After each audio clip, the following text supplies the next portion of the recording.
திருவிழா வான வேடிக்கையைப் போல வரும் சிறு சிறு கட்சிகள் தேர்தல் நேரத்தில் கரைந்து விடுவார்கள் என்று தமிழக வெற்றிக் கழகத்தை அமைச்சர் துரைமுருகன் மறைமுகமாக சாடினார். சென்னை சைதாப்பேட்டையில் தெற்கு மாவட்ட திமுக சார்பில் முதல்வர் ஸ்டாலின் பிறந்தநாளை ஒட்டி நடந்த வாழ்த்தரங்கத்தில் பேசிய அவர் இதனை தெரிவித்தார். மிக ராஜதந்திரத்தை கையாளுகிறார். அதான் எனக்கு அந்த தலைவருக்கு தான் அந்த தைரியம் உண்டு. ராஜதந்திரம் இந்த டெய்லி வருது பாருங்க.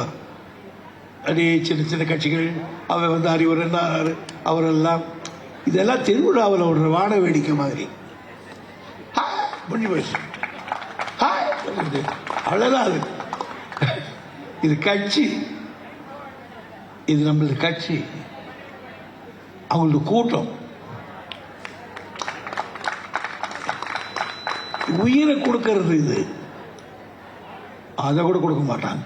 உங்கள் தந்திவன் தொலைக்காட்சியில் தெனாலிராமன் தினமும் மாலை 6 மணிக்கு காண தவறாதீர்கள்.